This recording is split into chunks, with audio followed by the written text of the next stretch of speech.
నమస్కారం ఘంటారావానికి స్వాగతం. ముందుగా ప్రధానాంశాలు. డీసీసీ అధ్యక్షుల ఎంపికపై సాయంత్రం ఢిల్లీలో కాంగ్రెస్ పెద్దల సమావేశం. కోర్ కమిటీకి అధిష్టానం పిలుపుతో హస్తినాకు వెళ్లిన ముఖ్యమంత్రి. కర్నూలు బస్సు ప్రమాద మృతుల గుర్తింపునకు నమూనాల సేకరణ. డీఎన్ఏ పరీక్షల నివేదికలకు 2-3 రోజులు పట్టే అవకాశం.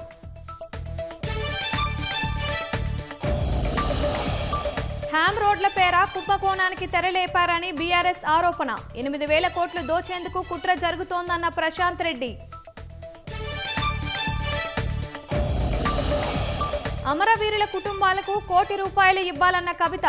జనంబాట పేరుతో 119వ అసెంబ్లీ నియోజకవర్గాల్లో పర్యటనకు శ్రీకారం. ఇంటర్మీడియట్ సిలబస్ లో మార్పులు చేసిన బోర్డు. మొదటి సంవత్సరంలోనూ ల్యాబ్స్ ప్రయోగ పరీక్షలకు నిర్ణయం.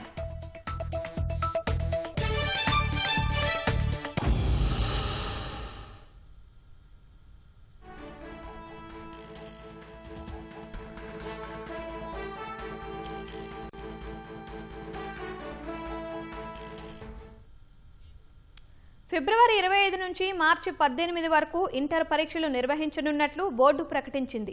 సిలబస్లోనూ మార్పులు చేసినట్లు తెలిపింది. మొదటి సంవత్సరంలోనూ ల్యాబ్స్ ప్రాక్టికల్ ఎగ్జామ్స్ ఉంటాయని, 20 ఇంటర్నల్ పరీక్షల మార్కులు, 80 ఎక్స్టర్నల్ పరీక్షల మార్కులుగా పేర్కొంది. 12 ఏళ్ల తర్వాత సైన్స్ కోర్సు సిలబస్లో మార్పు చేసినట్లు ఉన్నతాధికారులు తెలిపారు. అకౌంటెన్సీ, కామర్స్, ఎకనామిక్స్లతో ఏసీఈ కొత్త కోర్సు తెచ్చినట్లు చెప్పారు. ఏవైతే ల్యాబ్ ఎక్స్టర్నల్ ఎగ్జామ్స్ ఉంటాయి, ఇప్పటివరకు మనం ఇంటర్మీడియట్ సెకండ్ ఇయర్ విద్యార్థులకే పెడుతున్నాం. Physics, chemistry, botany and then geology 30 marks ఉంటాయి. వాటిని మనం ఇంటర్మీడియట్ ఫస్ట్ ఇయర్ లో కూడా తీసుకొస్తున్నాం. అంటే ప్రతి సంవత్సరం ఏవైతే టాపిక్స్ వాళ్ళు కవర్ చేస్తారో ఆ ఇయర్ లో వాటికి రిలవెంట్ ఏవైతే ల్యాబ్ ఎక్స్టర్నల్స్ ఉంటాయో అదే ఇయర్ మనం కండక్ట్ చేసుకుంటాం. ముఖ్య ఉద్దేశం దీనికి ఏవైతే టాపిక్స్ వాళ్ళు ఆ ఇయర్ కవర్ చేస్తారో వారికి అర్థం కావాలి.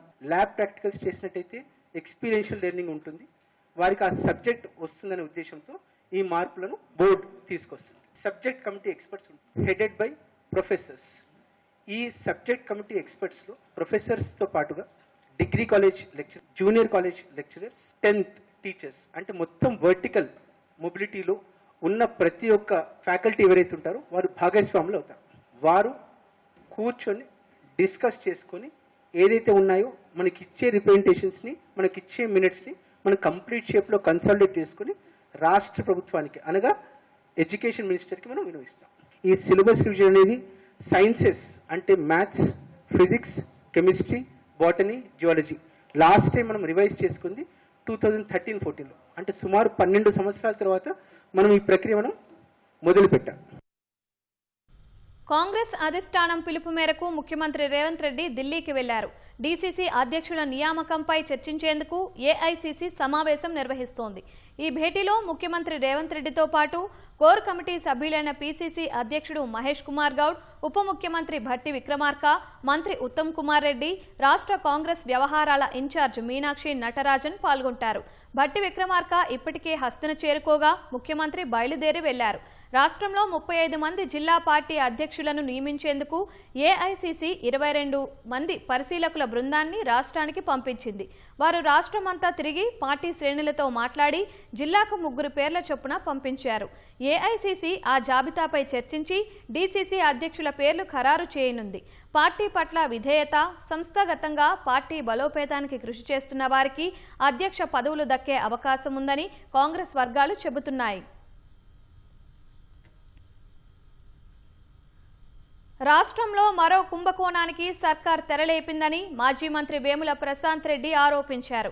ప్రభుత్వం ప్రతిష్టాత్మకంగా తీసుకున్న హ్యామ్ రోడ్లు కావు, సర్కార్ స్కామ్ రోడ్లు అంటూ తీవ్ర స్థాయిలో ధ్వజమెత్తారు.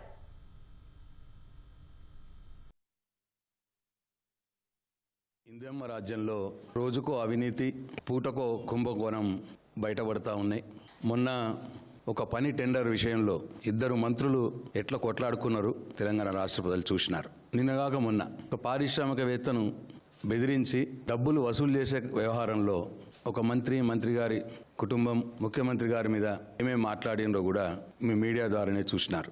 మద్యం సీసాల మీద లేబుల్ల టెండర్ వ్యవహారంలో మంత్రి చెప్పినట్టు వినలేదని ఒక అధికారిని బలి చేయడం, తెలంగాణ రాష్ట్రంలో రోడ్లకు మహర్దశ పట్టనున్నది. అంటే దాదాపు వాళ్ళు చెప్పింది 27,000 కోట్ల రూపాయలతో రోడ్, అంటే హైబ్రిడ్ యాన్యుటీ మోడ్, అంటే అది HAM, అది హ్యామ్గా పెద్ద స్కామ్ అని చెప్పి టీఆర్ఎస్ పార్టీ భావిస్తూ ఉన్నది, ఆరోపిస్తూ ఉన్నది. 8,000 కోట్ల రూపాయల స్కామ్ అని చెప్పి నేను తెలంగాణ రాష్ట్ర ప్రజలకు మనవి చేస్తా ఉన్నాను. రోడ్లు బాగు చేసే ముసుగులో 8,000 కోట్ల దోపిడీ చేసేందుకు రంగం సిద్ధమైంది. కర్నూలు శివారు చిన్నటేకూరు వద్ద జరిగిన బస్సు ప్రమాద ఘటనలో మృతుల గుర్తింపు ప్రక్రియ కొనసాగుతోంది. ఇప్పటికే 16 మంది మృతుల బంధువుల నమూనాలు సేకరించారు. వీటిని మృతదేహాల నమూనాలతో పాటు విజయవాడలోని ఫోరెన్సిక్ ల్యాబ్కు DNA టెస్టు కోసం పంపించారు.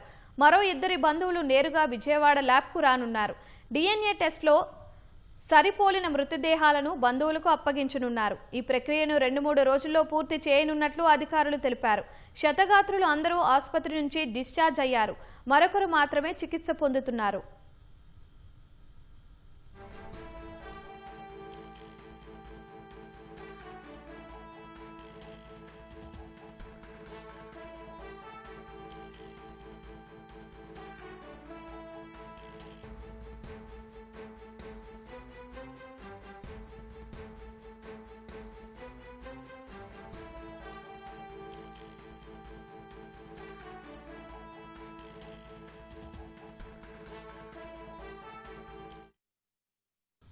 కర్నూలు సమీపంలోని చిన్నటేకూరు వద్ద శుక్రవారం తెల్లవారుజామున జరిగిన ఘోర బస్సు ప్రమాదంలో మృతి చెందిన ద్విచక్ర వాహనదారుడు శివశంకర్ సీసీ కెమెరా విజువల్స్ బయటకు వచ్చాయి. ప్రమాదానికి ముందు కర్నూలు ప్రజానగర్కు చెందిన శివశంకర్ మరో యువకుడితో కలిసి జాతీయ రహదారి వద్ద ఉన్న ఓ పెట్రోల్ బంకు వద్దకు పెట్రోల్ కోసం వెళ్లినట్లు దృశ్యాల్లో కనిపిస్తోంది. ఈ దృశ్యాలు ప్రస్తుతం సామాజిక మాధ్యమాల్లో వైరల్గా మారాయి. మృతుడు శివశంకర్తో మరో యువకుడు ఉండడంతో ఆ యువకుడు ఎవరని పోలీసులు దర్యాప్తు చేస్తున్నారు. పెట్రోల్ బంకు వద్ద శివశంకర్ ప్రవర్తించిన తీరు సరిగా లేకపోవడంతో విమర్శలు వినిపిస్తున్నాయి.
హుజూర్ నగర్లో జరుగుతున్న మెగా జాబ్ మేళాలో మంత్రి ఉత్తమ్ కుమార్ రెడ్డి మాట్లాడుతున్నారు.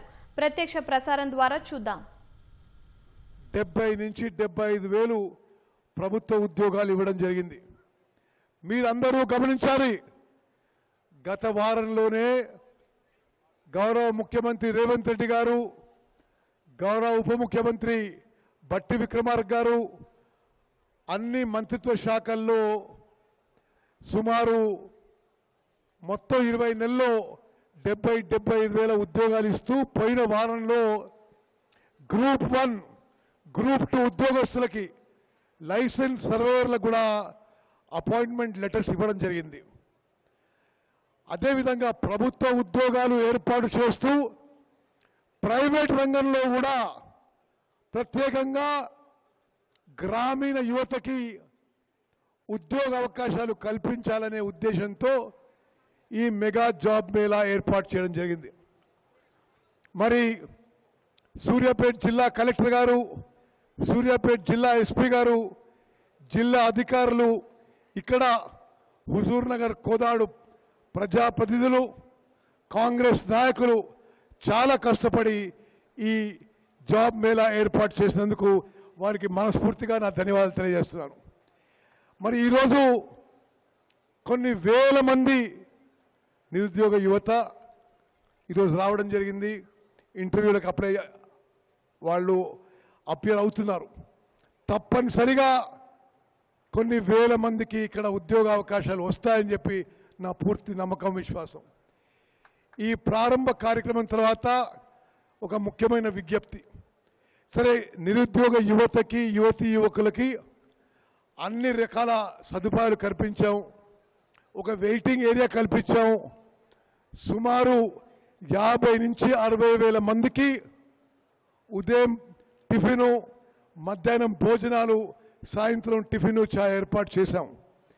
నా రిక్వెస్ట్ ఒకటే, నా సోదర సోదరీమణులు, కాంగ్రెస్ నాయకులు, కార్యకర్తలు, ఈ ప్రారంభోత్సవ కార్యక్రమం అయిపోయిన తర్వాత ఎవరికైతే ఏ డ్యూటీ అప్పగించలేదో దయచేసి మీరు ప్రాంగణం నుంచి బయటకు పోండి. ఈ ప్రాంగణం కానీ, పక్కన ఆ స్వర్ణ వేదిక కానీ, ఆ భోజనాల ప్రాంగణం కానీ మనం పూర్తిగా నిరుద్యోగ యువతీ యువకుల కోసం వదిలేద్దాము. వాళ్ళకి కొంత స్పేస్ కన్స్ట్రెంట్ లేకుండా పార్టీ పరంగా మీకు ఇక్కడ డ్యూటీ ఉంటే ఓకే, లేకుంటే అందరూ మరి ఈ ప్రాంగణం వెకేట్ చేయవలసిందిగా ఈ ప్రారంభోత్సవ కార్యక్రమం వెనక మిమ్మల్ని చేతులెత్తి నమస్కరించి విజ్ఞప్తి చేస్తున్నా. ఎందుకంటే స్పేస్ తక్కువ ఉంది, నిరుద్యోగ యువత ఎక్కువ వచ్చారు కాబట్టి ఈ పూర్తి ప్రాంగణం వాళ్ళకు వదిలేద్దాం. మరి మీడియా మిత్రులారా, మీరు కూడా చాలా శ్రమతో ఈ కార్యక్రమం కవర్ చేస్తున్నారు. నాకు తెలిసి తెలంగాణ రాష్ట్రంలో ఇంత భారీ స్థాయిలో ఒక గ్రామీణ ప్రాంతంలో ఒక జాబ్ మేళా నిర్వహించడం, ఇన్ని వేల మందికి ఉద్యోగ అవకాశాలు కల్పించడం, ఇన్ని వందల సంఖ్యలో హైదరాబాద్ నుంచి ప్రతిష్టాత్మక కంపెనీలు రావడం ఇదే ప్రథమం. నేను ముందు చెప్పినట్టుగా మన కాంగ్రెస్ ప్రభుత్వ ఉద్దేశం యువతకి ఉద్యోగాలు కల్పించడం. ప్రభుత్వంలో కానీ, ప్రైవేట్ రంగంలో కానీ, ప్రభుత్వంలో మీరు చూస్తూనే ఉన్నారు. నేను ముందు చెప్పినట్టుగా ఇప్పటికే 70-75 వేల ఉద్యోగాలు కల్పించినాం. ప్రైవేట్ రంగంలో కల్పించడానికి ఇటువంటి జాబ్ మేళాలు నిర్వహిస్తున్నాం అని నేను మనవి చేస్తూ, ఈ యొక్క కార్యక్రమం ఏర్పాటు చేసిన అందరికీ, జిల్లా అధికారులకి, కలెక్టర్ గారు, ఎస్పీ గారు, సింగరేణి కాలనీ సంస్థ నుంచి ఎంప్లాయీస్, వాళ్ళ కన్సల్టెంట్ చంద్రం గారికి, డీట్ సంస్థ నుంచి వాళ్ళ డైరెక్టర్ రాజేశ్వర రెడ్డి గారు, మరి అదేవిధంగా వారి ఉన్నతాధికారి వంశీధర్ రెడ్డి గారు, అందరికి కూడా మనస్ఫూర్తిగా నా ధన్యవాదాలు తెలియజేస్తూ ముగిస్తాను. జై Hind.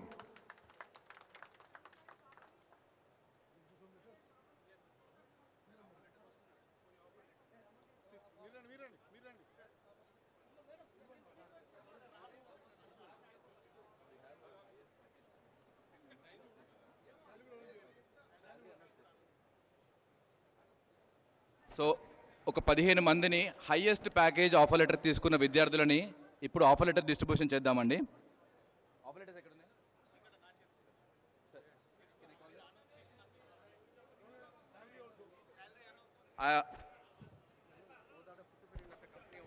So we soft solution sir, కోదాడలోనే పుట్టి పెరిగిన ఒక సిఇఓ, యుఎస్లో వి సాఫ్ట్ సొల్యూషన్స్ హైదరాబాద్లో ఉన్న కంపెనీ చేస్తుంది సార్. వీళ్ళు మన ఎక్స్క్లూజివ్లీ హుజూరాబాద్ పిల్లల్ని మాత్రమే రిక్రూట్ చేసుకుందామని వచ్చారు సార్. 3 lakhs ప్యాకేజ్ తోటి యుఎస్ ఐటీ రిక్రూటర్ పొజిషన్ తీసుకున్న Y Amulya V soft HR వాళ్ళు ఎవరైనా ఉంటే తొందర రండి, టైం వేస్ట్ చేయకండి. Pavani R, V soft solutions కి 3 lakhs ప్యాకేజ్ తో.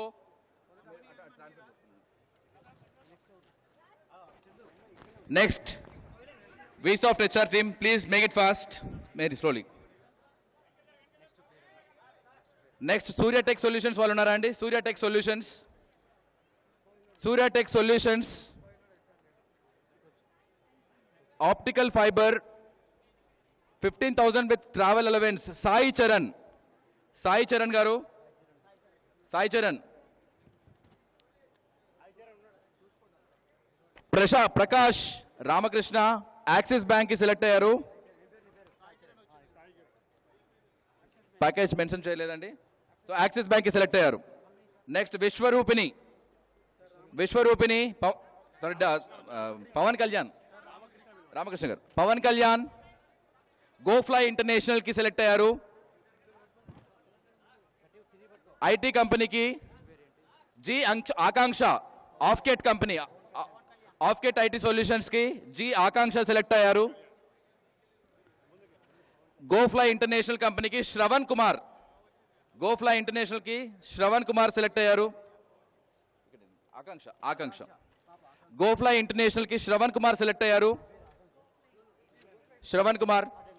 Next Narayana schools. ఇక్కడ స్కూల్స్ కి సంబంధించిన రిక్రూట్మెంట్ కూడా జరిగిందండి. నారాయణ స్కూల్స్ లో అసోసియేట్ టీచర్ పొజిషన్స్ కి పి నవనీత సెలెక్ట్ అయ్యారు.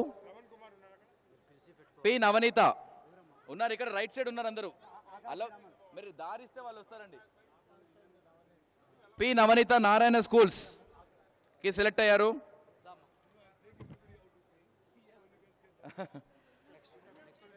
Next G Gugulothu Ganga Narayana schools కి సెలెక్ట్ అయ్యారు.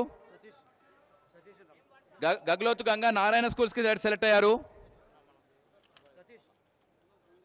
ఎం వర్ష టాల్ బ్రిడ్జ్ కి సెలెక్ట్ అయ్యారు. M Varsha Tallbridge. Talent IQ solutions IT కంపెనీకి షేక్ ఖాజా రసూల్ సెలెక్ట్ అయ్యారు. షేక్ ఖాజా రసూల్ ఐటీ కంపెనీకి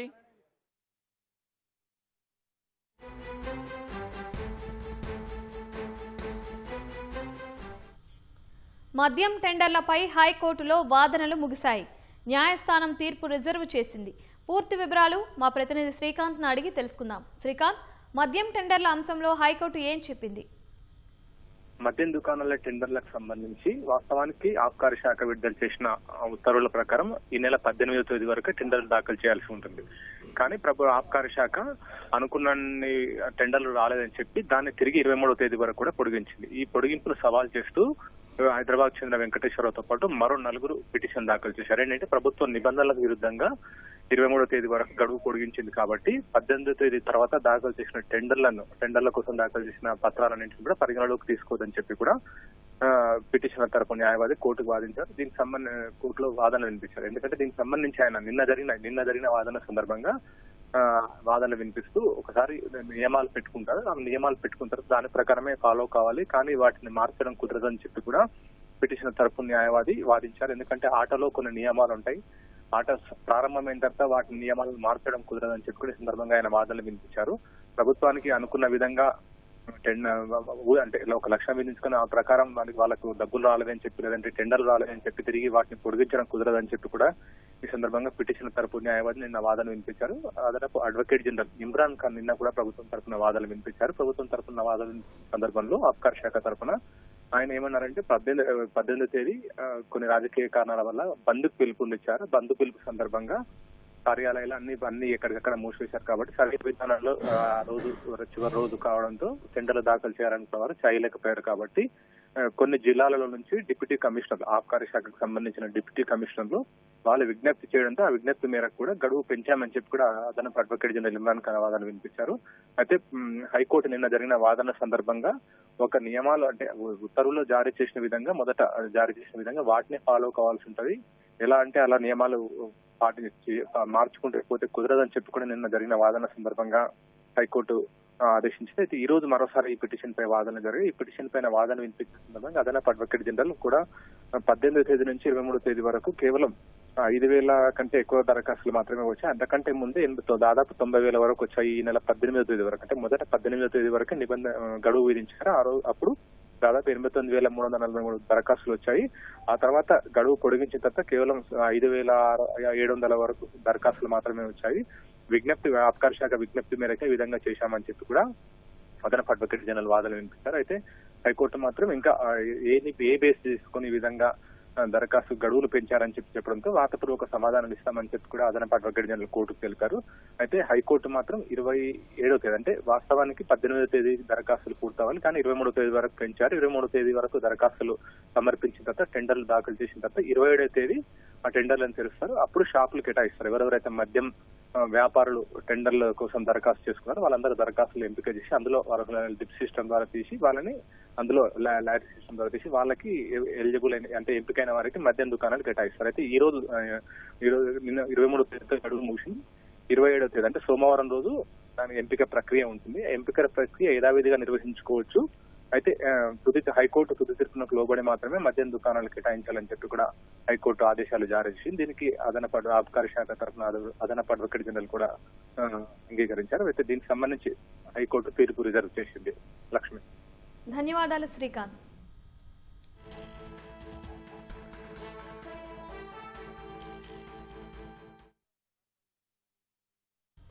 మద్యం దరఖాస్తుల ద్వారా రాష్ట్ర ప్రభుత్వానికి 2,854 కోట్ల రూపాయల ఆదాయం సమకూరింది. అత్యధికంగా రంగారెడ్డి డివిజన్ పరిధిలో 29,420 దరఖాస్తులు రాగా అతి తక్కువగా ఆదిలాబాద్ డివిజన్ పరిధిలో 4,154 దరఖాస్తులు మాత్రమే వచ్చినట్లు అబ్కారీ శాఖ గణాంకాలు స్పష్టం చేస్తున్నాయి. గతంతో పోలిస్తే దరఖాస్తులు తగ్గినా ఆదాయం మాత్రం పెరిగింది. ఈ నెల 27న కలెక్టర్ల పర్యవేక్షణలో జరిగే డ్రా విధానం ద్వారా మద్యం లైసెన్సుదారులను ఎక్సైజ్ శాఖ ఎంపిక చేస్తుంది.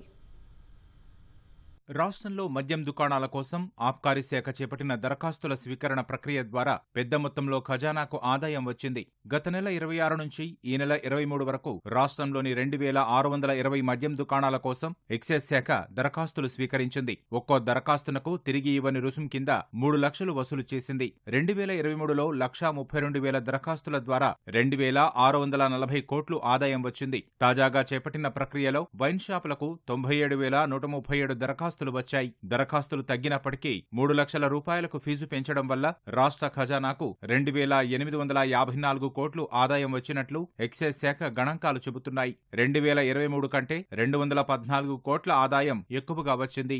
రంగారెడ్డి ఎక్సైజ్ డివిజన్ పరిధిలో అత్యధికంగా 29,420 దరఖాస్తులు రాగా ఆదిలాబాద్ డివిజన్ పరిధిలో అతి తక్కువగా 4,154 అర్జీలు మాత్రమే వచ్చాయని ఆబ్కారీ శాఖ అధికారులు తెలిపారు. జిల్లాల వారీగా వచ్చిన దరఖాస్తులను ఒకసారి పరిశీలించినట్లయితే ఆదిలాబాద్ 771, కుమ్రంభీం ఆసిఫాబాద్ లో 680, మంచిర్యాలలో 1,712, నిర్మల్లో 991 దరఖాస్తులు వచ్చాయి. జగిత్యాలలో 1,966, కరీంనగర్లో 2,730, పెద్దపల్లి 1,507, రాజన్న సిరిసిల్లలో 1,381 దరఖాస్తులు వచ్చాయి. ఖమ్మంలో 4,430, కొత్తగూడెంలో 3,922, జోగులాంబ గద్వాలలో 774, మహబూబ్ నగర్ లో 2,487, నాగర్ కర్నూల్లో 1,518, వనపర్తిలో 757 దరఖాస్తులు వైన్ షాపుల కోసం వచ్చాయి. మెదక్లో 1,420, సంగారెడ్డిలో 4,432, సిద్దిపేటలో 2,782, నల్గొండలో 4,906,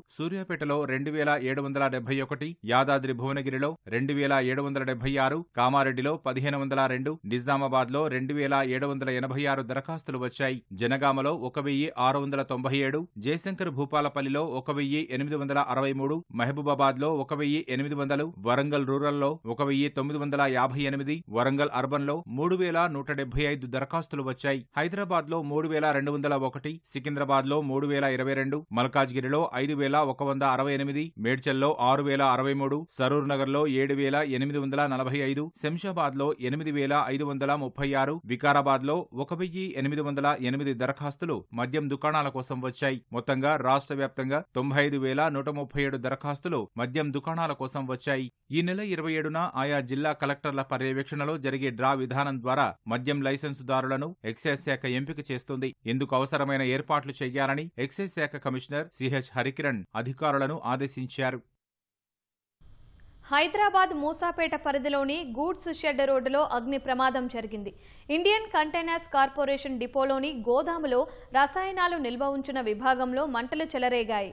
పరిసరాల్లో దట్టంగా పొగ వ్యాపించడంతో స్థానికులు తీవ్ర ఇబ్బంది పడ్డారు.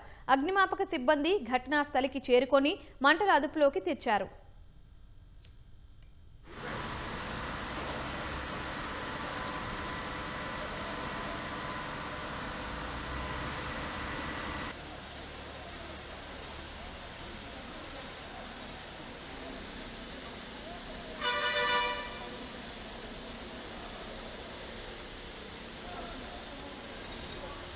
అవునండి సార్. ఏ పేపర్ అండి? ఈటీవీ. ఈటీవీ చాలు మరి. మేము లోపలికి రాము సార్, ఇక్కడ రాము, మేము లోపలికి రాము.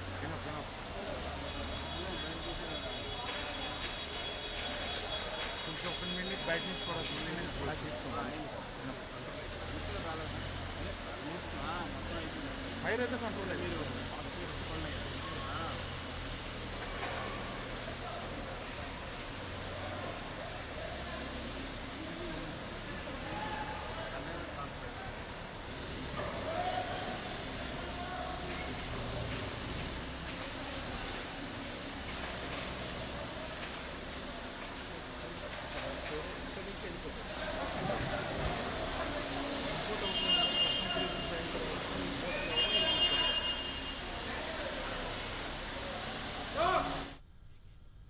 ఉపాధి కోసం వెళ్లి జోర్డాన్లో చిక్కుకుపోయిన 12 మంది కార్మికులు స్వదేశానికి చేరుకున్నారు. పొట్టకూటి కోసం జోర్డాన్ వెళ్లిన కార్మికులు తిరిగి స్వదేశానికి వెళ్తామంటే పెనాల్టీ కట్టమన్నారని వాపోయారు.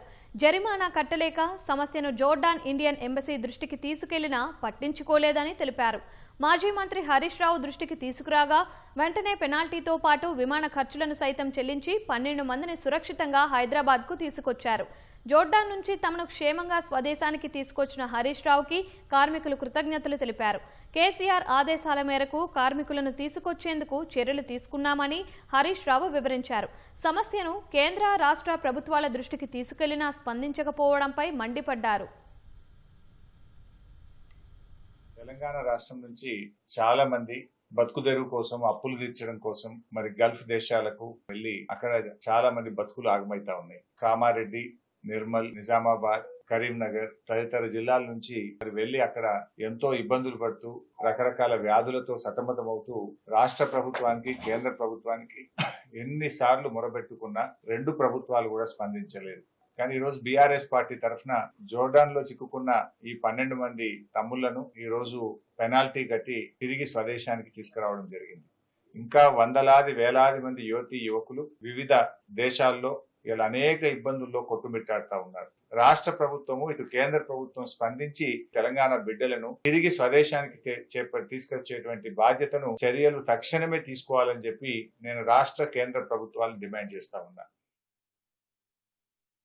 అగ్రికల్చర్ వీసా పైన లేబర్ గా వెళ్ళినాం సార్. అక్కడ పోయినాక కొన్ని సమస్యలు ఏర్పడ్డాయి సార్. అయినా కానీ మేము వచ్చిన కొత్తలో ఖచ్చితంగా పంపడం వీలు కాదని చెప్పేసి ఎన్ని ఇబ్బందులు ఉన్నా కానీ కూడా, అట్లా ఉన్నా కానీ కూడా మాకు ఆహారం సరిగా లేదు, జీతంలో కూడా సరిగా లేదు సార్. ఇంకా ఏమన్నా వీటి గురించి ప్రశ్నిస్తే ఎండలో నిలబెట్టడం కానీ ఇవన్నీ చేస్తున్నారు సార్. ఎవరు స్పందించలేదు. ఆ టైంలో మేము హరీష్ అన్న గారికి కాల్ చేయడం జరిగింది సార్. మా సమస్యలపైన, అన్న ఇలాంటి ప్రాబ్లమ్స్ మేము ఎదుర్కొంటున్నాం మా ఇంట్లో సార్, తొందరగా స్పందించి మాకు కొంత మొత్తంలో పెనాల్టీ కట్టి సార్, టికెట్ కు సార్ మొత్తం డబ్బులు తన సొంతంగా భరించు ఎల్లకాలం రుణపడి ఉంటాం సార్ హరీష్ అన్న గారికి. సార్ కంపెనీకి ఎన్నోసార్లు కంపెనీకి చెప్పడం జరిగింది. 3 నెలల నుంచి డ్యూటీ చేసుకుంటా కంపెనీకి చెప్పడం జరిగింది. అయినా కానీ కంపెనీ వాళ్ళు పట్టించుకోకపోవడం వలన హరీష్ రావు సార్ పట్టించుకొని మమ్మల్ని తీసుకొచ్చినందుకు సార్ మేము ధన్యవాదాలు తెలుపుకుంటాం సార్ హరీష్ రావు సార్ గారు. అంత ఇబ్బంది ఉన్నా కానీ కూడా మేము ఒక సంవత్సరం మేము చేయగలిగినాం సార్. అక్కడ మేము చేసినా కానీ, ఎందుకంటే వాళ్ళు 3 నెలలకు పంపిస్తున్నారు, 6 నెలలకు పంపిస్తున్నారు సార్ అక్కడ. అయినా మేము ఒక సంవత్సరం చేసినాం సార్. చేసి కూడా మేము అక్కడ పోయి ఆఫీస్కి అడిగితే వాళ్ళు పంపనంటారు సార్. ఇక్కడ ఫైన్ కట్టాలి, టికెట్ కొనుక్కొని పోవాలా, మీరు డబ్బులు ఫైన్ కట్టాలి అని చెప్పారు సార్. అక్కడ ఎంఎస్కి చేసాము, ఎటేటో చేసాం సార్. ఎవరు పట్టించుకోలేరు. మన ఇంటికి కూడా ప్రతి ఎమ్మెల్యేలకు, గవర్నమెంట్ కానీ అందరికీ సహకారం చేయండి అని చెప్పి మరినా మేము వీడియో పెట్టినాం సార్. ఎవరు ముందుకు రాకుండా ఎవరు సహకరించలేరు సార్. మాకు దేవుని లెక్క వచ్చి హరీష్ సార్ మాకు సహకరించిండు సార్. నిజామాబాద్ జిల్లా డిచ్పల్లి మండలం ధర్మారం వద్ద పార్సిల్ కంటైనర్ బోల్తా పడింది. హైదరాబాద్ నుంచి పార్సిల్తో నిజామాబాద్కు వెళ్తుండగా ఉదయం 5 గంటల సమయంలో ఘటన జరిగింది. డ్రైవర్ నిద్రమత్తులో డివైడర్ను ఢీకొట్టడంతో కంటైనర్ బోల్తా పడింది. ప్రమాదంలో ఎలాంటి ప్రాణ నష్టం వాటిల్లలేదు. డ్రైవర్కు గాయాలయ్యాయి.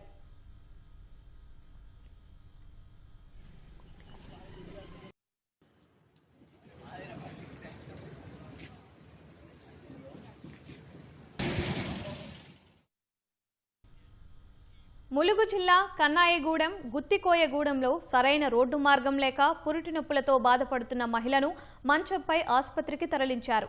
జ్యోతి అనే మహిళ పురిటి నొప్పులు రావడంతో ఆశా వర్కర్ 108 వాహనానికి సమాచారం అందించారు. కానీ ఆ గ్రామానికి కిలోమీటర్ మేర సరైన మార్గం లేకపోవడంతో మంచంపైనే గర్భిణిని వాహనం వరకు తీసుకొచ్చారు. అనంతరం కన్నాయిగూడెం ప్రభుత్వ ఆసుపత్రికి తరలించారు. ఆ మహిళ మగ్గబిడ్డకు జన్మనిచ్చినట్టు వైద్యులు తెలిపారు. అధికారులు స్పందించి ఇలాంటి ఘటనలు పునరావృతం కాకుండా రోడ్డు నిర్మించాలని గ్రామస్తులు వేడుకుంటున్నారు.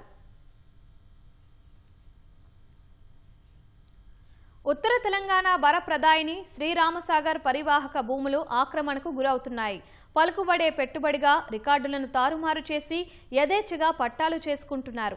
పట్టాలు పొందిన ఆక్రమిత భూములు సైతం చేతులు మారుతున్నాయి. రాజకీయ నేతలు, అధికారుల అండదండలతోనే ఆక్రమణల పర్వం సాగుతున్నట్లు స్థానికుల నుంచి ఆరోపణలు వెల్లువెత్తుతున్నాయి.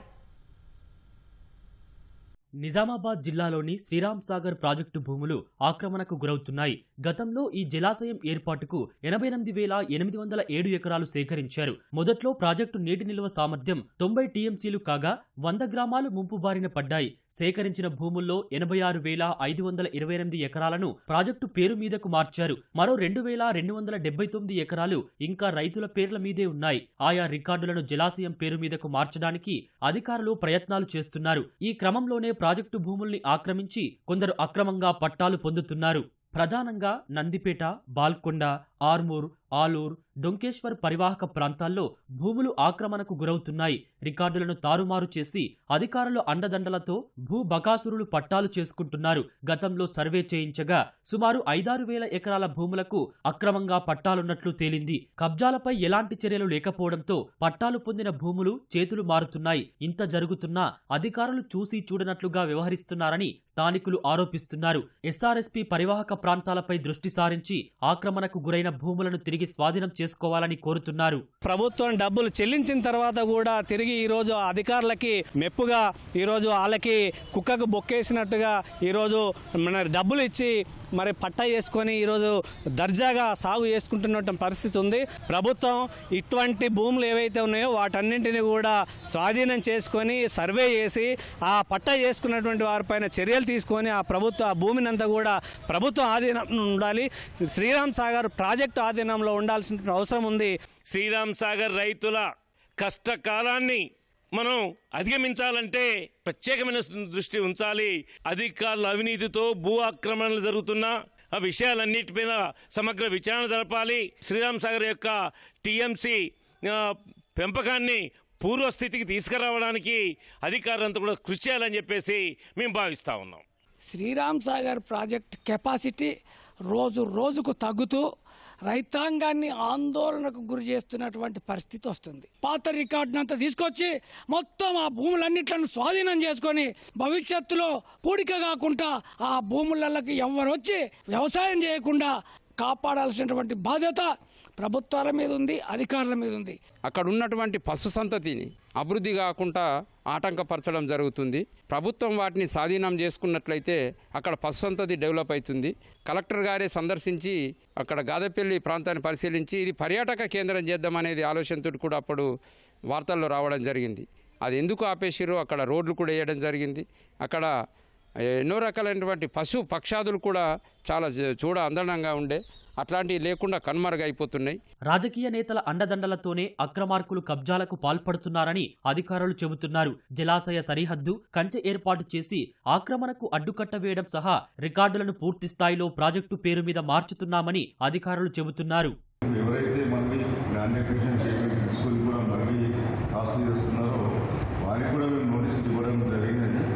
కాకపోతే ఎందుకంటే ఇది రాజకీయ నాయకుల ప్రోద్బలం వలన కొంత మాకు ఇబ్బంది కలుగుతున్నది. కాపాడడం కోసం బౌండరీ పిల్లర్స్ అని ఎస్టిమేట్ ఒకటి చేసి గవర్నమెంట్కి పంపి పంపాము. అది వస్తే మాకు కొద్దిగా వెసులుబాటు ఉంటుంది. కాకపోతే మా మీద కూడా విజిలెన్స్ కేసు అవుతుంది, మీ అనేకాంతం అవుతున్న వాటి మీద. కాబట్టి వాటిని మేము కాపాడాలంటే మాకు బౌండరీ క్లియరెన్స్ యొక్క ఎస్టిమేట్ శాంక్షన్ అయితే మేము మన ల్యాండ్స్ మనం కాపాడగలుగుతామని మీ ద్వారా ఇప్పటికైనా ప్రభుత్వం స్పందించి అన్యక్రాంతమవుతున్న ఎస్ఆర్ఎస్పీ భూములను కాపాడాలని స్థానికులు కోరుతున్నారు. కొట్లాడి సాధించుకున్న తెలంగాణలో అమరవీరుల కుటుంబాలకు ఆనుకున్న మేర న్యాయం చేయలేకపోయామని జాగృతి అధ్యక్షురాలు కవిత అన్నారు. అమరవీరుల కుటుంబాలకు ₹1 కోటి ఇవ్వాలని ప్రభుత్వాన్ని డిమాండ్ చేశారు. జాగృతి జనం బాట పేరుతో 4 నెలల పాటు రాష్ట్ర వ్యాప్తంగా పర్యటించనున్న కవిత తొలుత హైదరాబాద్లోని గన్ పార్క్ వద్ద అమరవీరులకు నివాళులు అర్పించారు. ఇవాళ నిజామాబాద్ నుంచి జాగృతి జనం బాట యాత్రను ప్రారంభించనున్నారు.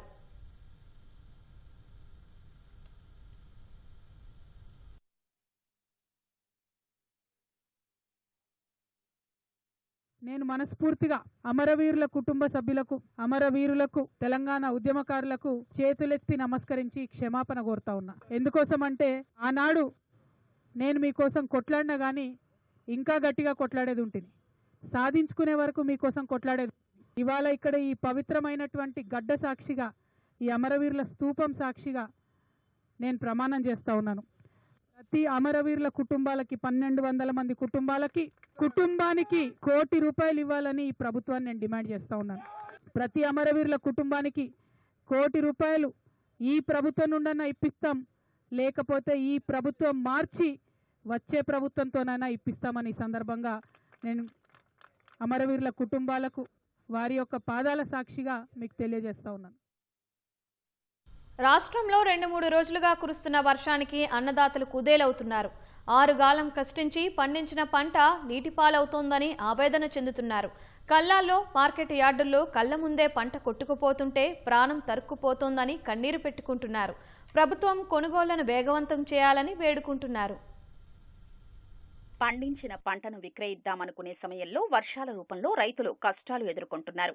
2-3 రోజులుగా కురుస్తున్న వానలు అన్నదాతల్ని తీవ్ర నష్టాల పాలు చేస్తున్నాయి. సిద్దిపేట జిల్లా హుస్నాబాద్లో కురిసిన వర్షానికి వ్యవసాయ మార్కెట్ యార్డులోని ధాన్యం తడిసిపోయింది. ఆరబోసిన ధాన్యం వానల వల్ల మొలకలొస్తున్నాయని రైతులు వాపోతున్నారు. జగిత్యాలలో కురిసిన వర్షానికి కల్లాల్లో పోసిన ధాన్యం తడిసిపోయింది. పొలాల్లో నీరు చేరి వరి కోతలో మరింత ఆలస్యమయ్యే అవకాశం ఉందని కర్షకులు ఆవేదన వ్యక్తం చేస్తున్నారు.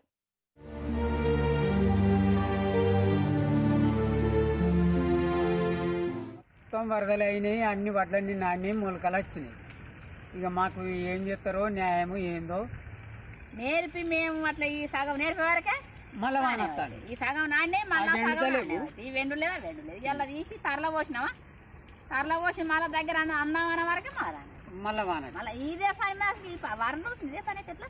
ఇప్పుడు గవర్నమెంట్ దీనిపై ఎందుకంటే తక్షణమే కొనుగోళ్లు చాలు చేసి ఇప్పుడు మనకు మార్కెట్ యార్డు కూడా ధాన్యం ఆరబెట్టే యంత్రం వచ్చింది.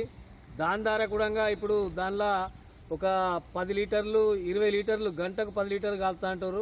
దాన్ని రైతుకు గంటకు 10 లీటర్లు అంటే భారం పడతట్టుంది. దాన్ని ఆరబెట్టే యంత్రానికి వీళ్ళు గవర్నమెంట్ సగం రైతు సగం పెట్టుకున్నట్టయితే రైతుకు ఒక 25 క్వింటాలకు 4,000 అయితే అంటారు. కానీ ఓ ₹2,000 గవర్నమెంట్ పెట్టుకొని ₹2,000 రైతు పెట్టుకుంటే ఈ తడిసిన ధాన్యాన్ని కూడా ఆరబెట్టి కొనుగోలు చేసి రైస్ మిల్లుకు పంపే అవకాశాలు ఉన్నాయి. కాబట్టి ఒక్కొక్కటి 10-15 లక్షలు పెట్టి కొని ఇప్పుడు అది ఉపయోగం ఏముండదు. దాన్ని తక్షణమే మనం అమల్లోకి తెచ్చి ఈ తడిసిన ధాన్యాన్ని ఆరబెట్టించి వెంటనే కొనుగోలు ఏర్పాటు చేయాలని ప్రభుత్వానికి మనం చేస్తాం. మెదక్ జిల్లాలో భారీ వర్షం కురిసింది. వర్షం కారణంగా పలు కొనుగోలు కేంద్రాల్లో ఆరబెట్టిన ధాన్యం తడిసి ముద్దైంది. హవేలీ ఘన్పూర్ మండలం వాడి మక్త భూపతి నగర్ కొనుగోలు కేంద్రాల్లో ధాన్యం కొట్టుకుపోయింది. కొల్చారం మండలం నాయిని జలాల్పూర్ గ్రామంలో కోతకొచ్చిన వరి పంట ఈదురుగాలులకు నేలకొరిగింది. మెదక్ హైదరాబాద్ ప్రధాన రహదారి కిస్టాపూర్ వద్ద ఆరబెట్టిన ధాన్యం నీటిపాలైంది. కొనుగోలు కేంద్రాలకు ధాన్యం తీసుకొచ్చి రోజులు గడుస్తున్నా తూకం వేయటం లేదని రైతులు అంటున్నారు. సిద్దిపేట జిల్లా దుబ్బాక నియోజకవర్గం మిరుదొడ్డి, తొగుట, దుబ్బాక పట్టణాల్లో కురిసిన వర్షానికి మార్కెట్ యార్డుల్లో ఆరబెట్టిన ధాన్యం తడిసిపోయిందని రైతులు గగ్గోలు పెట్టారు. మక్కల కొనుగోలు కేంద్రాలు లేకపోవడంతో దళారులకు తక్కువ ధరకు విక్రయించి ఆర్థికంగా నష్టపోతున్నామని ఆవేదన వ్యక్తం చేస్తున్నారు.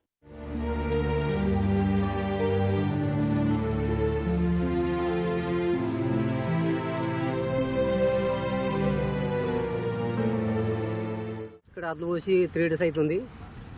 కానీ సడన్ వర్షం వచ్చి తడిసిపోయినాయి. రైతులకు చాలా ఇబ్బంది అవుతుంది. కాంటాక్ట్ చేసి తొందరగా నడిపిస్తే వడ్లు కేంద్రం కొనుక్కోవాలని చూసి షాపాలు ఇస్తారు అన్నారు, కానీ ఇంక ఇవ్వలేరు. ఉట్టుకుపోయినాయి సార్, వడ్లు అయితే ఉట్టుకుపోయినాయి, బాగానే ఉట్టుకుపోయినాయి. ఇప్పటికైనా జిల్లా అధికారులైనా మండల అధికారులైనా స్పందించి వెంటనే మక్కల కొనుగోలు కేంద్రాన్ని మిరుదొడ్డి మండల వ్యాప్తానికి మిరుదొడ్డి మండల కేంద్రంలో ఓపెన్ చేయాల్సిందిగా కోరుతున్నాం. లేని పక్షంలో మా రైతులందరం కలిసి పెద్ద ఉద్యమం తయారు చేస్తాం. ఎందుకంటే దళారులకు 1800 అమ్ముకోవాల్సిన పరిస్థితి లేదు. యాదాద్రి భువనగిరి జిల్లా ఆలేరు నియోజకవర్గంలోని పలు ప్రాంతాల్లో జోరు వర్షం కురిసింది. కేంద్ర ప్రభుత్వం ఈ ఏడాది కొత్తగా తీసుకొచ్చిన కపాస్ కిసాన్ యాప్లో రైతులు పేరు నమోదు చేసుకుంటే తప్ప పత్తి కొనుగోలు చేయకూడదని భారత పత్తి సంస్థ నిర్ణయించింది. ఇప్పటికే అన్ని వ్యవసాయ మార్కెట్లకు ఆదేశాలు జారీ చేసింది. రైతులు తప్పనిసరిగా ఆన్లైన్లో స్లాట్ బుక్ చేసుకుని మార్కెట్ యార్డులకు పత్తిని తీసుకురావాలని స్పష్టం చేసింది. మారుమూల ప్రాంతాల్లో ఫోన్ సిగ్నల్స్ లేకుంటే తమ బాధ్యత కాదని తేల్చి చెబుతోంది. పత్తి సాగులో ప్రముఖంగా నిలిచే ఉమ్మడి ఆదిలాబాద్ జిల్లాలో సెల్ ఫోన్ సిగ్నల్స్ సమస్య పట్టి పీడిస్తోంది. ప్రభుత్వం నిబంధనలు ఏమిటి, రైతుల బాధలేమిటి, కిసాన్ యాప్లో సడలింపు ఉంటుందా ఉండదా అనే అంశాలపై ఆదిలాబాద్ వ్యవసాయ మార్కెట్ కార్యదర్శి శ్రీకాంత్ రెడ్డితో ముఖాముఖి. మాగాణంలో భారీగా కురిసిన వరదల తాకిడే రైతుల్లో అలజడి రేకెత్తించిందనుకుంటే తాజాగా పత్తి రైతులను కపాస్ కిసాన్ యాప్ కలకలం సృష్టిస్తుంది. ప్రతి రైతు తన చేతికొచ్చిన పంటను మార్కెట్లో విక్రయించాలంటే ముందుగా కపాస్ కిసాన్ యాప్లో పేరు నమోదు చేసుకోవాలని భారత పత్తి సంస్థ అంటే సిసిఐ నిబంధన విధించింది. ఫలితంగా స్మార్ట్ ఫోన్ లేని వాళ్ళైతేనేమి, మారుమూల ప్రాంతాల్లో సిగ్నల్ లేకపోతే కూడా పత్తి అమ్ముకునే పరిస్థితి ఉండదు. అసలు ఈ కిసాన్ కపాస్ యాప్ అంటే ఏంటి, దీని ఉద్దేశం ఏంటని చెప్పడానికి మనతో పాటు ఆదిలాబాద్లోని వ్యవసాయ మార్కెట్ కార్యదర్శి శ్రీకాంత్ రెడ్డి ఉన్నారు. ఈ ఏడాది గతంలో ఎప్పుడు లేని విధంగా కపాస్ కిసాన్ యాప్ అనే నిబంధన సీసీ తీసుకొచ్చింది. దీని ఉద్దేశం ఏంటి? కపాస్ కిసాన్ యాప్ యొక్క ముఖ్య ఉద్దేశము ఆ సంబంధిత రైతు అంటే ఒకేసారి వచ్చి జిన్నింగ్ మిల్ల దగ్గర కానీ మార్కెట్ యార్డ్లో కానీ వేచి చూసే అవసరం లేకుండా ఆయన ఏ రోజైతే స్లాట్ బుక్ చేసుకుంటాడో ఆ రోజు వచ్చి అదే రోజు అమ్ముకుని పోయే విధంగా, ప్లస్ ఏ మిల్లు అయితే ఆయనకు అనుకూలంగా ఉంటుందో ఆ మిల్లు కూడా అమ్ముకునే సెలెక్ట్ చేసుకొని పారదర్శకంగా ఎలాంటి రైతులకు ఇలాంటి ఇబ్బంది కలగకుండా ఈ కిసాన్ యాప్ అనేది ప్రవేశపెట్టడం జరిగింది. ఉమ్మడి ఆదిలాబాద్ జిల్లాలో అత్యంత మారుమూల ప్రాంతాలు ఉన్నాయి. పైగా చాలా మంది రైతుల స్మార్ట్ ఫోన్లు ఉన్నాయి. అక్కడక్కడ సిగ్నల్ వ్యవస్థ కూడా ఉండదు. అలాంటప్పుడు కిసాన్ కపాస్ యాప్లో తన పేరు ఎట్లా నమోదు చేసుకోవాలి? ఈ మధ్యన మనకు కలెక్టర్ సార్ వాళ్ళ ద్వారా ఏఈఓస్ కానీ ప్లస్ సంబంధిత అధికారులందరూ కూడా ఈ కిసాన్ యాప్ విషయంలో ట్రైనింగ్ ఇవ్వడం జరిగింది మార్కెటింగ్ శాఖ తరపు నుంచి. ప్లస్ దాంట్లో విలేజ్లలో ఒకవేళ ఆండ్రాయిడ్ ఫోన్స్ లేకపోయినట్లయితే సంబంధిత విలేజ్లలో కూడా యూత్ని కొందరిని సెలెక్ట్ చేసుకొని ఆ యూత్ ద్వారా కూడా ఈ కిసాన్ యాప్ చేసుకొని కూడా రావచ్చు. లేదా ఒకవేళ అవైలబుల్ లేనట్లయితే మన ఏఈఓస్ ద్వారా కూడా కిసాన్ యాప్ ఏదైతే స్లాట్ బుకింగ్ అనేది చేసుకొని ఏ రోజైతే రైతు మార్కెట్ యార్డ్ కానీ సీసీ కొనుగోలు కేంద్రానికి రావాల్సి ఉంటుందో ఆ రోజు వాళ్ళ యూత్ ద్వారా కానీ ప్లస్ ఏఈఓల ద్వారా కానీ చేసుకొని రావచ్చు. యాప్లో ఏమేమి నమోదు చేసుకోవాలి అంటే అమ్మకానికంటే ఎన్ని రోజుల ముందు నమోదు చేసుకోవచ్చు?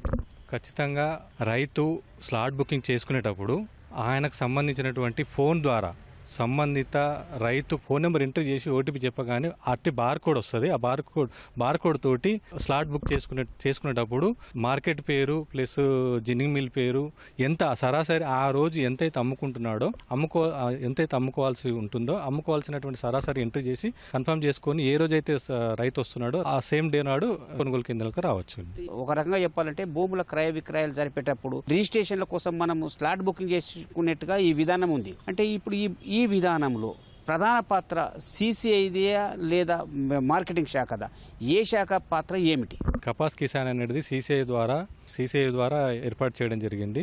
దాంట్లో మిల్లులు కానీ ఏ రోజు స్లాట్ బుక్ చేసుకోవాలనేది కూడా సిసిఐ వారే చెప్పడం, మద్దతు ధర ఇవ్వడం కానీ అందు కూడా సిసిఐ వారే చేయడం జరుగుతుంది. మార్కెట్ది ఏంటంటే మార్కెట్ యార్డ్లోని అన్ని ఫెసిలిటీ కల్పించడము, రైతులకు ఎలాంటి ఇబ్బంది కలగకుండా మన సాఫ్ట్వేర్ ఇష్యూస్ కానీ ఎలాంటివి రాకుండా మన మార్కెటింగ్ శాఖ ఏర్పాటు చేయడం జరుగుతుంది. మద్దతు ధర అనేది కొనుగోలు అంతా కూడా సిసిఐ వారే చూడడం జరుగుతుంది. మీరు చెప్పిన ప్రతి నిబంధనను పాటించి రైతు తన సరుకుని మార్కెట్ యార్డులకు తీసుకొస్తే ఆ రోజు పత్తి 8-12% తేమ ఉండదు అని ఏకంగా తను అమ్ముకొని పోవడానికి గ్యారెంటీ ఏమన్నా ఉందా, లేకపోతే మళ్ళీ అన్ని నిబంధనలు వర్తిస్తాయి? ఖచ్చితంగా సీసీఐఆర్ నిబంధనల ప్రకారం 8 నుంచి 12% ఉన్నటువంటి మాయిశ్చర్ని అలాగే నాణ్యత ప్రమాణాలతో కూడినటువంటి పత్తిని మాత్రమే సీసీఐఆర్ కొనుగోలు చేయడం జరుగుతుంది. కాబట్టి రైతులందరికీ కూడా విజ్ఞప్తి చేస్తున్నాం, ఇంటి దగ్గరనే రైతులు కూడా 8 నుంచి 12% లోపు ఉండే విధంగా చూసినట్లయితే మద్దతు ధర ఖచ్చితంగా 8,110 రూపాయలు దక్కుతుంది. ఒకవేళ 12% పైబడి తేమ వస్తే ఏం చేయాలంటే సీసీఐ కొన్నదే 12% తర్వాత వస్తే సీసీఐ మాత్రం కొనుగోలు చేయదని చెప్పేసి గత సంవత్సరం నుంచి అంతకుముందు సంవత్సరం నుంచి మనం చెప్పడం జరిగింది. ఈ సంవత్సరం కూడా సీసీఐ వాళ్ళు చెప్పడం జరుగుతుంది, 12% మించినటువంటి పత్తిని కొనుగోలు చేయమని చెప్పడం జరుగుతుంది. కొన్నేళ్లుగా మీరు మార్కెట్ కార్యదర్శిగా పనిచేస్తున్నారు, పత్తి క్రయ విక్రయాల్లో అనుభవం కూడా ఉంది. అధిక వర్షాలు నమోదైనాయి, ఇప్పుడు కూడా వర్షాలు పడుతున్నాయి. ఇట్లాంటి పరిస్థితులలో 8% తేమ వస్తుందని చెప్పగలరా? ఇబ్బందికరమైనటువంటి పరిస్థితులే, బట్ కానీ ఇక నిబంధన అనేది మనం అతిక్రమించే పరిస్థితి లేదు. కాబట్టి ఖచ్చితంగా రైతులు 8 నుంచి 12% ఉండే విధంగా చూసుకొని తెచ్చినట్లు మద్దతు ధర పొందే అవకాశం ఖచ్చితంగా ఉంటుంది. ఇది వ్యవసాయ మార్కెట్ కార్యదర్శి శ్రీకాంత్ రెడ్డి అభిప్రాయం. అంటే భారత పత్తి సంస్థ అంటే సీసీఐ కపాస్ కిసాన్ యాప్ తీసుకొచ్చింది. అందులో స్పష్టంగా పేరు నమోదు చేసుకుని స్లాట్ బుక్ చేసుకుంటే తప్ప కొనుగోలు చేయమని చెప్పి నిబంధన విధించింది. పోనీ ఇన్ని చేసి మార్కెట్కి వచ్చిన తర్వాత పత్తిని కొనుగోలు చేస్తారంటే అది కనిపించట్లేదు. 8 నుంచి 12% తేమ ఉంటేనే సీసీఐ కొనుగోలు చేస్తుందని కరకండిగా అభిప్రాయం వ్యక్తమవుతుంది. ఏ విధంగా చూసినా రైతుకు కిసాన్ కపాస్ యాపే కాదు మద్దతు ధర కూడా అనుకూలించదనే విషయము కొనుగోళ్ల కంటే ముందే వెల్లడవుతుంది. కెమెరామెన్ కిరణ్తో మణి, ఈటీవీ న్యూస్, ఆదిలాబాద్. 6 కాలం కష్టపడి పంటను పండించడం ఓ ఎత్తైతే దాన్ని అమ్ముకోవడం అన్నదాతలకు సవాలుగా మారుతోంది. కాంటా పెట్టిన ధాన్యాన్ని రైస్ మిల్లర్లు దించుకోకుండా కొర్రీలు పెడుతున్నారని ఆవేదన వ్యక్తం చేస్తూ కామారెడ్డి జిల్లా నస్రుల్లాబాద్ జాతీయ రహదారిపై అన్నదాతలు రాస్తారోకో చేశారు. ఓ రైతు ఆత్మహత్య చేసుకుంటానని ఒంటిపై పెట్రోల్ పోసుకోవడంతో పోలీసులు అడ్డుకున్నారు. మరో రైతు ఎస్ఐ కాళ్లు పట్టుకుని ధాన్యం కొనుగోలు చేయాలంటూ బతిమలాడారు. మరోవైపు తడిసిన ధాన్యం కొనుగోలు చేయాలని డిమాండ్ చేస్తూ నల్గొండ జిల్లా మాడుగులపల్లిలోని అద్దంకి నార్కెట్పల్లి జాతీయ రహదారిపై రైతులు ధర్నా చేశారు. రహదారిపై రాకపోకలు నిలిపివేసి నిరసన వ్యక్తం చేశారు.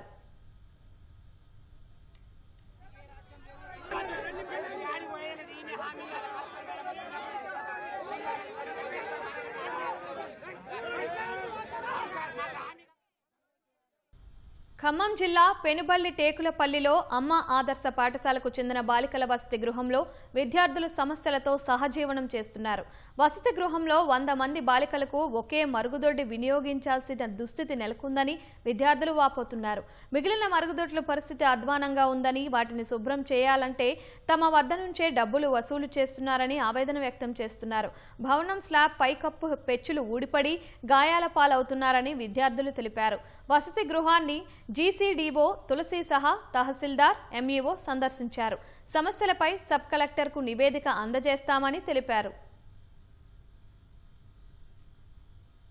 ఇక్కడ హాస్టల్లో ఫుడ్ మంచిగా ఉండట్లేదు, పురుగులు వస్తే తీసి పడేయమంటున్నారు, అదే రైస్ తినమంటున్నారు. చారు మొత్తం నీళ్ళు ఉంటుంది, దాంట్లో ఏ రోజు మాకు పప్పు కనపడలేదు. మజ్జిగ మొత్తం ఫోటో తీసేటప్పుడేమో పెరుగు ఫోటో తీస్తున్నారు, మాకు పెట్టేటప్పుడేమో నీళ్లు పెడుతున్నారు. ఫ్యాన్లు తిరగవు, పైన లైట్లు సరిగ్గా ఉండవు, మెయిన్ చేస్తే నిల్చోబెడతారు, వాటికి టైమింగ్స్ ఉండాలి. మోటార్ పాడైద్ది, మేము కాలేజ్కి వెళ్ళి రోజు నీళ్లు మోసుకొని రావాలి. మోటార్ ఖరాబ్ అయినప్పుడల్లా బాత్రూమ్స్ అస్సలు బాగోవు, డబ్బులు మేమే పెట్టుకోవాలి. బాత్రూమ్స్ క్లీన్ చేసేయమ్మా, అట్లనే క్లీన్ చేసి వచ్చి మాకు రైస్ పెడుతుంది, కూరగాయలు కోస్తున్నారు. అమ్మ ఆదర్శ పాఠశాలలో మేము వసతి గృహంలో ఉంటున్నాం. ఇక్కడ వాష్రూమ్స్ అయితే అస్సలు బాగాలేదు, ఒక్క వాష్రూమే అందరం యూజ్ చేస్తున్నాం. టీజీఎంఎస్లో హాస్టల్స్లో ఉన్నటువంటి ఇబ్బందులు ఏవైతే ఉన్నాయో పిల్లలు మొదటిసారిగా మొన్న నైట్ మాత్రమే నా దృష్టికి తేవడం జరిగింది. వెంటనే వచ్చి ఇమీడియట్గా ఆ సమస్యలన్నీ కూడా ఏ రకంగా పరిష్కారం చేయగలము పై అధికారుల దృష్టికి తీసుకెళ్లి ప్రతి సమస్యని వీలైనంత త్వరగా పరిష్కరించడానికి మా ప్రయత్నం చేస్తాం. అతివేగం, గమ్యస్థానాలకు వేగంగా చేర్చాలనే పోటీ, నిబంధనలు బేఖాతరు చేస్తూ కాసుల వేట, ఇది ప్రస్తుత పలు ట్రావెల్స్ అనుసరిస్తున్న తీరు. బస్సు వేగం గంటకు 80 కిలోమీటర్లు మించకూడదని నిబంధనలున్నా కనీసం 130 నుంచి 140 కిలోమీటర్ల వేగంతో దూసుకుపోతున్నాయి. స్పీడ్ గవర్నెన్స్లను తొలగించి మరీ దూసుకుపోతున్న వైనం చూసి చూడనట్లు వ్యవహరిస్తున్న రవాణా శాఖ ఫలితంగా కర్నూలు తరహా ఘటనలు పునరావృతమవుతున్నాయి. ఏటా ఎంతో మంది ప్రాణాలు కోల్పోతున్నా పట్టించుకోకపోవడంతో ఘటనలకు ఎండ్ కార్డు పడటం లేదు. మోటారు వాహన చట్టం ప్రకారం వాణిజ్య వాహనాల కేటగిరీ కింద వచ్చే వాహనాల వేగం గరిష్టంగా గంటకు 90 కిలోమీటర్లకు మించి ఉండకూడదు. ఈ మేరకు స్పీడ్ లాకింగ్ అంటే స్పీడ్ గవర్నెన్స్ ను ఏర్పాటు చేసుకోవాలి. ఆర్టీసీ సూపర్ లగ్జరీ బస్సుల్లో గరిష్టంగా 80 కిలోమీటర్లు, ఏసీ బస్సులకు 90 కిలోమీటర్ల వేగం వరకు మాత్రమే ప్రయాణించేలా స్పీడ్ లాకింగ్ ఉంటుంది. అంతకుమించి డ్రైవర్ వేగంగా వెళ్లేందుకు అవకాశం ఉండదు. మోటారు వాహనాల నిబంధనల ప్రకారం ప్రైవేటు ట్రావెల్స్ బస్సుల్లో కూడా దీన్ని ఖచ్చితంగా అమలు చేయాల్సి ఉన్నా పట్టించుకోకుండా నిబంధనలు బేఖాతరు చేస్తూ ప్రజల ప్రాణాలు తీస్తున్నాయి పలు ప్రైవేట్ ట్రావెల్స్. గంటకు 130 నుంచి 140 కిలోమీటర్ల వేగంతో ప్రయాణిస్తున్నాయి. ఫలితంగా అదుపు తప్పి ప్రమాదాల పాలై ప్రయాణికుల ప్రాణాలు తీస్తున్నాయి. 2 తెలుగు రాష్ట్రాల మధ్య ఇక్కడి నుంచి పొరుగు రాష్ట్రాలకు అన్ని రూట్లలో తిరిగే ప్రైవేటు ట్రావెల్స్ బస్సులు వాయువేగంతో దూసుకెళుతూ ప్రయాణికుల భద్రతను గాలికొదిలేస్తున్నాయి. డ్రైవర్ ఏ చిన్న పొరపాటు చేసినా ప్రయాణికుల ప్రాణాలు పోతాయని తెలిసినా ఏమాత్రం బాధ్యతగా వ్యవహరించడం లేదు. నిత్యం ఎక్కడో ఒకచోట ట్రావెల్స్ బస్సులు ప్రమాదానికి గురవుతూనే ఉన్నాయి. ఇందుకు అతివేగమే ప్రధాన కారణం.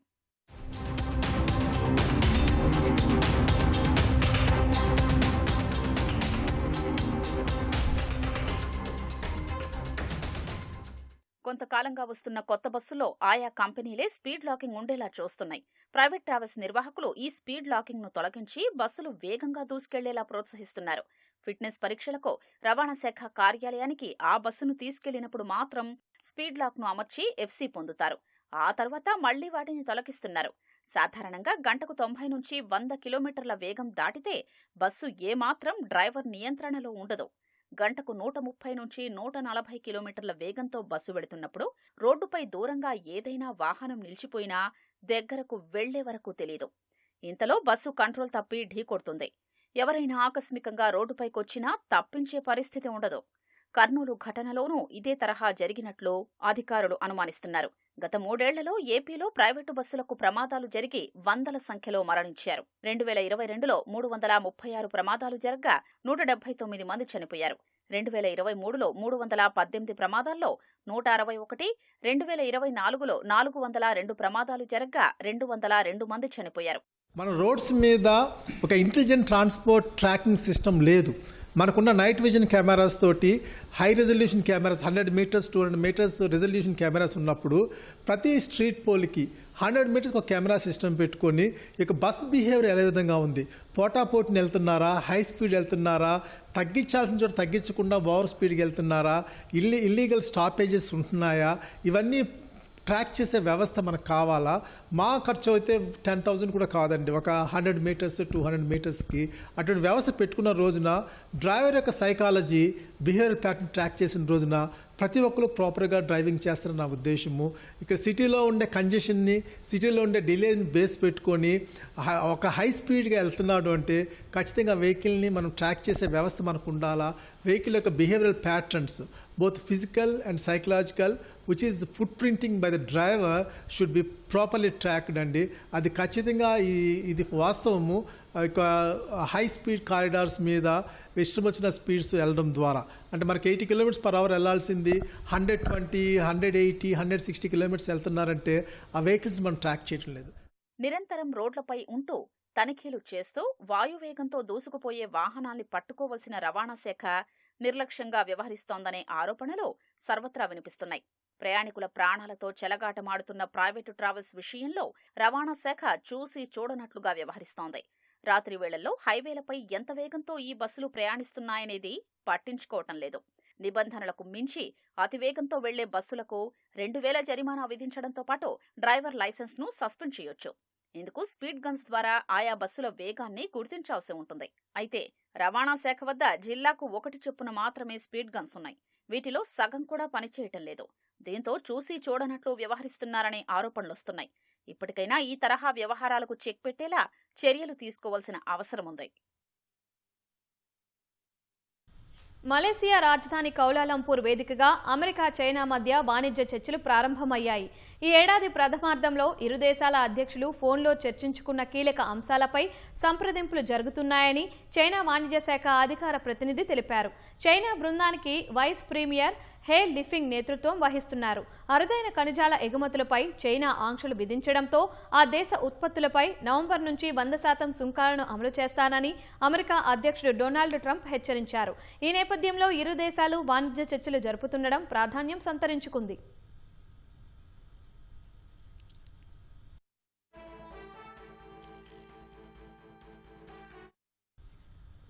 రాజస్థాన్లోని అజ్మేర్లో జరుగుతున్న పుష్కర్ పశువుల ప్రదర్శనలో ఓ గుర్రం ప్రధాన ఆకర్షణగా నిలుస్తోంది. 31 నెలల వయసున్న నజీనా అనే గుర్రాన్ని ₹1,00,00,000కు విక్రయానికి పెట్టారు. ప్రస్తుతం నజీనా 2.5 నెలల గర్భవతి అని యాజమాని గోరాభాయ్ తెలిపారు. ఇప్పటికే అనేక షోల్లో పాల్గొని బహుమతులు గెలుచుకుందని చెప్పారు. ఏటా జరిగే పుష్కర్ క్యాటిల్ ఫేర్లో మేలీ జాతి గుర్రాలను ప్రదర్శిస్తుంటానని ఆయన వెల్లడించారు. ఈసారి 25 గుర్రాలను తీసుకొచ్చానని తెలిపారు. అందులో నజీనా అనే గుర్రాన్ని ₹1,00,00,000కు విక్రయానికి పెట్టానని వివరించారు. నజీనాకు రోజుకు 3 సార్లు ఆహారం పెడతామని తెలిపారు. ఇప్పటి వరకు నజీనాపై ₹55 లక్షల ఖర్చు పెట్టానని యాజమాని గోరాభాయ్ వెల్లడించారు.